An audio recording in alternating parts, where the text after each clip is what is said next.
আসসালামু আলাইকুম ওয়া রাহমাতুল্লাহি ওয়া বারাকাতুহু।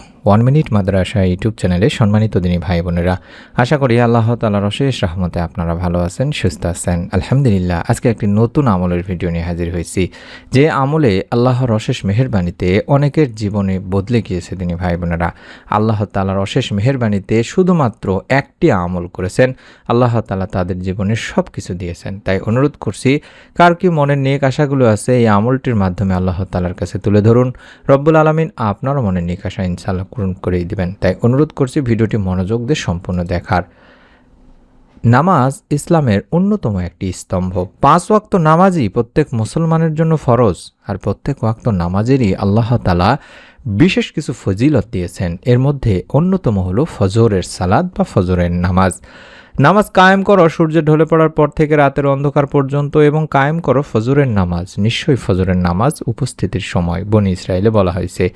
এবং নামাজের মধ্যে যেমন ফজরের রয়েছে বিশেষ গুরুত্ব, তেমনি সময়ের মধ্যেও কিন্তু এই ফজরের সময় রয়েছে বিশেষ গুরুত্ব।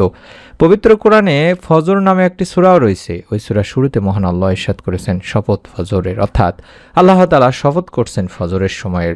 হাদিসে ফজরের নামাজে বিশেষ তাগিদ রয়েছে। জুনবুদ ইবনে আব্দুল্লাহ রাদিয়াল্লাহু তাআলা আনহু থেকে বর্ণিত, মহানবী সাল্লাল্লাহু আলাইহি ওয়াসাল্লাম ইরশাদ করেছেন, যে ব্যক্তি ফজরের নামাজ পড়বে সে আল্লাহর জিম্মায় থাকবে। সুবহানাল্লাহ। সহিহ মুসলিম শরীফের হাদিস। অন্য হাদিসেও ফজরের নামাজ আদায়কারীকে জান্নাতি মানুষ হিসাবেও আখ্যায়িত করা হয়েছে। আবু মুসা আশআরী রাদিয়াল্লাহু তাআলা আনহু থেকে বর্ণিত আছে, আল্লাহ রাসূল সাল্লাল্লাহু আলাইহি ওয়াসাল্লাম ইরশাদ করেছেন, যে ব্যক্তি দুটি শীতল সময় নামাজ আদায় করবে সে জান্নাতে প্রবেশ করবে। বুখারী মুসলিম শরীফের সহিহ হাদিস।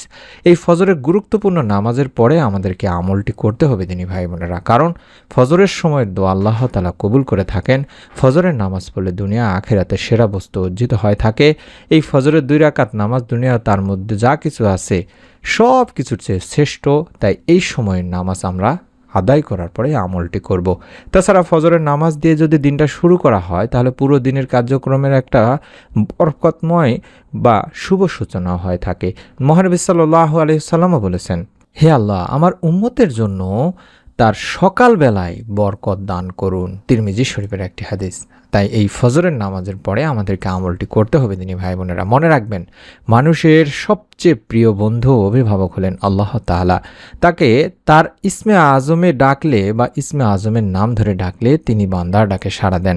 বান্দা যদি তাকে ইসমে আজম সহকারে ডাকার মাধ্যমে তার কাছে কোনো কিছু সাহায্য চায় বা মনের নেক আশা পূরণের জন্য চায়, তিনি ওই বান্দাকে তা দান করেন। সুবহানাল্লাহ। প্রিয় নবী সাল্লাল্লাহু আলাইহি ওয়াসাল্লাম তার প্রিয় উম্মতের জন্য এই সুসংবাদ হাদিসে পাকে উল্লেখ করেছেন, বান্দা যাতে আল্লাহ তাআলাকে তার ইসমে আজমের মাধ্যমে ডাকে এবং সাহায্য প্রার্থনা করেন।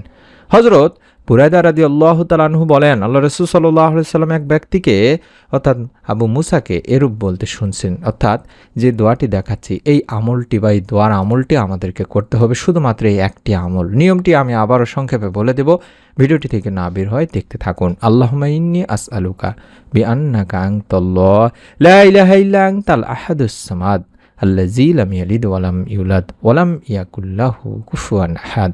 অর্থাৎ আমাদেরকে এই ইসমে আজম এই দোয়াটি পড়ে আল্লাহ তাআলার কাছে আমাদের মনের নেক আশাগুলো তুলে ধরতে হবে। আশা করছি আপনারা এই দোয়াটি সংগ্রহ করে নিয়েছেন, অথবা আমি আবারও দেখাবো, কোনো সমস্যা নেই, তখন আপনারা সংগ্রহ করতে পারবেন বা স্ক্রিনশট নিতে পারবেন।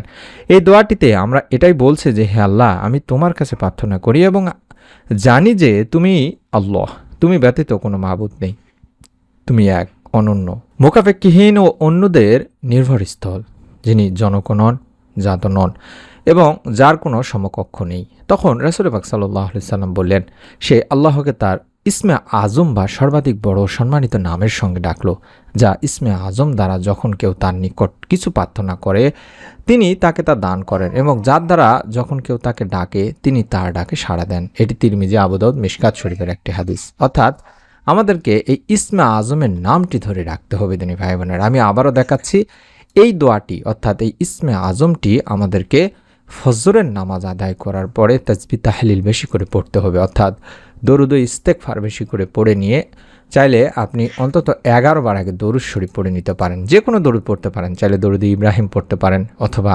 আল্লাহুম্মা সাল্লি আলা মুহাম্মাদি ওয়া আলা আলি মুহাম্মাদ, অর্থাৎ যে ছোট্ট দরুদটি দেখাচ্ছে আল্লাহুম্মা সাল্লি আলা মুহাম্মাদি ওয়া আলা আলি মুহাম্মাদ, এভাবে অন্তত 11 বার পড়ে নেবেন। তারপরে কম করে হলেও একবার পাঠ করবেন, আল্লাহুম্মা ইন্নী আসআলুকা বিআন্নাকা আনতাল্লাহ লা ইলাহা ইল্লা আনতাল আহাদুস সামাদ আল্লাযী লাম ইয়ালিদ ওয়া লাম ইউলাদ ওয়া লাম ইয়াকুল লাহু কুফুয়ান আহাদ। এভাবে একবার অন্তত পাঠ করবেন। তারপরে দুখানা হাত তুলে আল্লাহ তাআলার কাছে আপনার মনের সমস্ত নেক ও ভালো আশাগুলো তুলে ধরবেন। আশা করছি আপনার জীবনকেও আল্লাহ তাআলা বদলে দিবেন, আপনার জীবনের সমস্ত আশা আকাঙ্ক্ষা পূরণ করেই দেবেন। আজই আপনি আমলটি করুন, নিয়ত করে আমলটি করুন। আল্লাহ রাব্বুল আলামিন যেন আপনাদের সকলের মনে নেক আশা এই ছোট্ট আমলের ওসিলায় পূরণ করে দেন, আমরাও দোয়া করি।